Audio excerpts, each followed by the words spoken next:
Hello दोस्तों, आपका स्वागत है हमारे चैनल चैंपियन जैद पर। मैं हूं आपका दोस्त मोहम्मद जैद। और दोस्तों आज हम लोग शुरू करने वाले प्रैक्टिस सेट 3.2।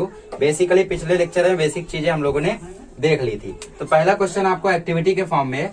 चलो उससे पहले देख लेते कि आज हम लोग क्या सीखेंगे, क्या होता है, कैसे होता आज हम लोग सीखेंगे टीएन फाइंड करना। है। टीएन मतलब होता क्या है, समझ लो आपके पास पिकनिक जाने का ऑफर आया, ठीक है, स्कूल से, मतलब जैसा होता है डेली। तो आपके घर पे आपने कहा मम्मी से कि मम्मी पिकनिक जाने दो, तो उन्होंने कहा कि पिकनिक अभी नहीं जाना है, अगर तुम खुद के पैसे से जाना चाहते हो तो चले जाओ, खुद के पैसे से जाओ, हम नहीं देने वाले पैसा, तुम्हें नहीं भेजना चाहते।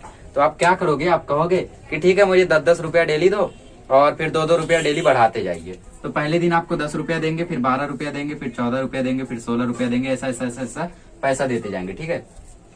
फिर आपके मन में सवाल आया कि पिकनिक तो 32 दिन में जाना है, 32 दिन बाकी रह गए पिकनिक के, ठीक है, तो 32वें दिन मुझे आखिर कितना पैसा मिलेगा। उसी के लिए फॉर्मूला है टीएन, उसी के लिए टीएन मतलब बेसिक, किसी एक जगह पर, किसी एक पॉइंट पर कितना होगा। ये जो हम लोगों का ये सब लिखा हुआ है, ये T1 है, ये T2 है, ये T3 है और डॉट डॉट डॉट डॉट ऐसे एक दिन आएगा टीएन, ठीक है। तो टीएन वही होता है, इसका फॉर्मूला होता है A + n-1D, ठीक है।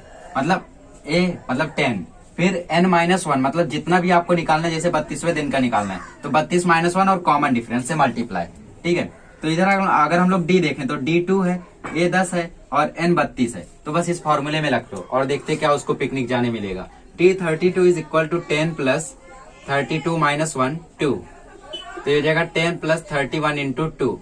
हमेशा याद रखो बोर्ड मास इंडेक्स, मैं कई बार बता चुका हूँ, बोर्ड मास, ठीक है, बोर्ड मास। बोर्ड मास मतलब bracket open, division, multiplication, addition, subtraction, पहले मल्टीप्लीकेशन। तो 10 + 62 मतलब उसको 32वें दिन 72 रुपया मिलेगा, ठीक है। तो क्या वो पिकनिक जा पाएगी, इसका हम लोग देखेंगे 3.3 में, क्योंकि उसमें हम लोगों को सम निकालना है, ठीक है। तो 32 दिन में उसको कितना पैसा मिला टोटल, वो सम हम लोग अगले एपिसोड में निकालेंगे 3.3 में। फिलहाल हम लोगों को यही जानना है किसी एक पर्टिकुलर पॉइंट पे कितना वो नंबर होगा, वो कैसे निकालते हैं, उसका फॉर्मूला, ठीक है। तो टीएन कहाँ लगेगा, एसएन कहाँ लगेगा, इसका डाउट जब आप प्रैक्टिस करोगे आपको खुद ब खुद क्लियर हो जाएगा, ठीक है।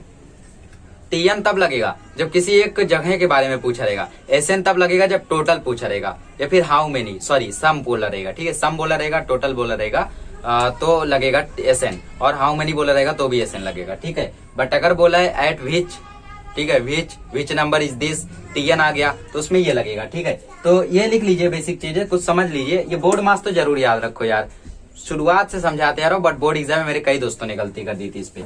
तो आज का वीडियो हम लोगों ने 2 पार्ट में डिवाइड किया है। पहले पार्ट में 5 क्वेश्चन देखेंगे क्योंकि ये सब बहुत इजी है, अगले पार्ट में 6 से 10 देखेंगे क्योंकि उसमें थोड़ी थोड़ी डिफिकल्टीज हैं। लिख लीजिए इसको, फिर शुरू कर। तो गाइस पहला क्वेश्चन आपका एक्टिविटी के फॉर्म में, सोच रहा हूँ छोड़ दूं। तो इसमें बोला है 1, 8, 15, 22। इसमें हम लोगों को ए फाइंड करना है, T1, T2, बेसिकली हम लोगों को डी फाइंड करना है, ठीक है। तो ए हो जाएगा 1, T2 हो जाएगा 8, T3 हो जाएगा 15, तीसरा टर्म, चौथा टर्म हो जाएगा 22।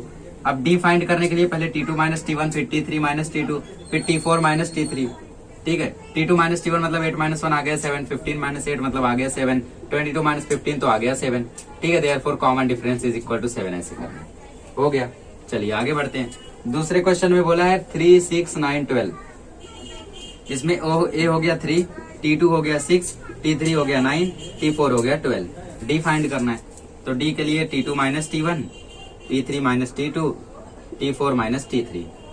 तो 6 - 3, 9 - 6, 12 - 9, ये आ गया 3, 3, 3, तो डी हो गया 3। बस तीसरे क्वेश्चन में -3, -8, -13, -18। तो ए हो गया -3, T2 हो गया -8, T3 हो गया -13, T4 हो गया -18, ठीक है। डी फाइंड करना है T2 - T1 मतलब -8 -3, तो -8 + 3 हो जाएगा -5। फिर T3 - T2 मतलब -13 -8, तो -13 + 8 ये हो जाएगा -5। फिर T4 - T3 मतलब -18 -3, तो -18 + 13 तो ये हो जाएगा -5। Therefore D is equal to हो जाएगा -5, ठीक है। आगे के भी क्वेश्चन ऐसे ही है, ठीक है। चौथा क्वेश्चन मैं आपको कराता हूँ इसके बाद। आइए गाइस क्वेश्चन नंबर 4 करते हैं। उसमें बोला 70, 60, 50, 40। डी फाइंड करना है, तो ए हो गया 70, T2 हो गया 60, T3 हो गया 50 और T4 हो गया 40। तो डी फाइंड करने के लिए T2 माइनस T1, ये हो गया 60 माइनस 70, ये आ गया माइनस 10। फिर T3 माइनस T2, तो ये हो गया 50 माइनस 60, ये भी आ गया माइनस 10। ठीक है, फिर T4 माइनस T3 मतलब 40 माइनस 50, ये भी आ गया minus 10। Therefore D is equal to minus 10। बहुत सिंपल है ये वाला। हम लोग एक्टिविटी से आगे बढ़ते हैं, अब दूसरा, तीसरा, चौथा और पांचवा करते हैं। इसको लिख लीजिए। तो गाइस क्वेश्चन नंबर 2 आपकी स्क्रीन पर लिखा है, decide whether the following sequences is an AP. पहले डिसाइड करो कि सीक्वेंस एपी है या नहीं, फिर उसके बाद अगर वो एपी है तो 20वां टर्म फाइंड करो प्रोग्रेशन का। ठीक है, तो -12, -5 और 2, 9, 16, 23 dot dot dot dot dot dot find 20th term. हम लोगों को 20th टर्म फाइंड करना है। ठीक है, उससे पहले प्रूव करो कि ये एपी है। तो इसमें ए हो गया -12, T2 हो गया -5, T3 हो गया 2, T4 हो गया 9, T5 हो गया 16। डिफरेंस तो किसी भी दो कंसेक्यूटिव टर्म के बीच में निकाल सकते हैं। माइनस में कंफ्यूजन होता है तो पॉजिटिव में निकालो। ठीक है, पॉजिटिव मतलब T4 माइनस T3, तो ये आ जाएगा 9 माइनस 2, ये आ गया 7। और फिर से डी निकालो, T5 माइनस T4, तो 16 माइनस 9, ये आ गया 7। अगर आपको एपी प्रूव करने के आगे भी क्वेश्चन आ जाए ना, समझ जाना कि वो एपी है ही है। फिर से डी निकालो, T6 माइनस T5, तो 23 माइनस 16, ये भी आ रहा है 7। पॉजिटिव नंबर में निकालने का फायदा क्या है कि आपको माइनस प्लस में कंफ्यूजन नहीं होता है। 7 7 7, तो यहाँ पे लिखोगे द कॉमन डिफरेंस